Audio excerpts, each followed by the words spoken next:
Mom wasted no time arranging the wedding that I had just returned home from the hospital and barely had time to take off my shoes when she sent over a dozen wedding plans for me to choose from. Scrolling through the options on my phone, I felt a swirl of emotions that I didn't want to make any decisions. As I hesitated, Mom called me directly. "My dear Blair, if Carl truly wanted to marry you, he wouldn't have delayed it for so many years. Everyone knows he's only using you to secure his position as the pack's leader. You deserve better. It's not too late to change your mind now. The marriage alliance with the Darknight pack has been finalized, and I've prepared everything for the wedding. It's set for 3 days from now. Take your time packing, there's no rush." Her tone was calm and commanding. It turned out everything had been so obvious to everyone else all along. Meanwhile, I had been hopelessly ensnared by Carl Erickson's empty promises. "Mom, just pick one for me. I like them all, but I prefer to keep the wedding simple." At that moment, my mate, Carl, suddenly appeared behind me.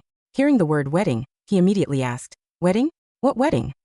Then he held my waist and tried to lean into the phone. Startled, I quickly put it away. Carl reached out to grab it from me, but his phone started ringing before he could. When he answered the call, I could hear a woman's delicate and distressed voice on the other end. "Carl, I just left the office, and I think someone's following me. Do you think it's someone from a rival company? What should I do? I'm so scared. I've been circling the parking lot, but I can't shake him."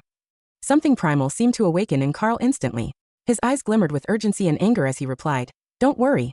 Find somewhere safe. I'll be right there." As soon as the call ended, any mention of the wedding had completely slipped from his mind.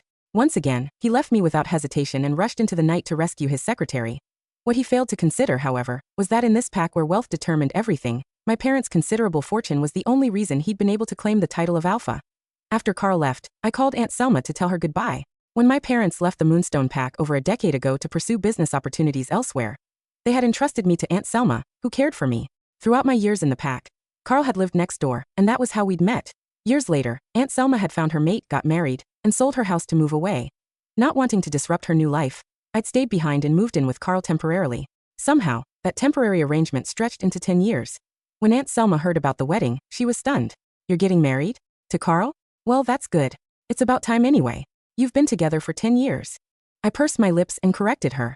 "No, it's an arranged marriage. I don't even know who I'm marrying." Aunt Selma fell silent momentarily before asking, "Are you sure about this? Carl is your mate after all. And from what I've seen, he seems to care for you genuinely. I'm not sure why he hasn't proposed to you yet, but I can talk to him if you want." I chuckled softly and said, "There's no need, Aunt Selma. Carl has never marked me. I've asked him to multiple times, but he's always refused. I used to hope he'd change his mind, but now I understand. His refusal to mark me or marry me means he's never actually seen me as his mate. I'm already 24. If I don't end this now, I'll waste the rest of my youth waiting for something that will never happen." Aunt Selma sighed after a brief pause. "All right then. Whatever you decide, I'll always be here for you." After hanging up, I started counting down the 3 days until my new life would begin. The next day, I asked Mom to send over some limited edition, high-end designer handbags. I wanted to thank Aunt Selma for her years of care, and it was also my way of saying goodbye. As night fell, the packages finally arrived, and I was ready to leave the Moonstone pack. I directed the driver to deliver the things to Aunt Selma's house. But to my surprise, when I got downstairs, I ran into Carl. The scent of Ivy Keating clung to Carl, triggering my wolf's fury. When I glanced over, there she was leaning weakly against him.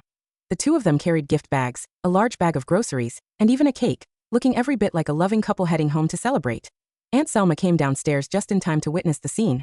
She opened her mouth to question them, but I quickly interrupted her. "Mom sent some things for you. Make sure to use them, and not just let them sit around." I didn't spare Carl a single glance, but for once, he seemed eager to explain.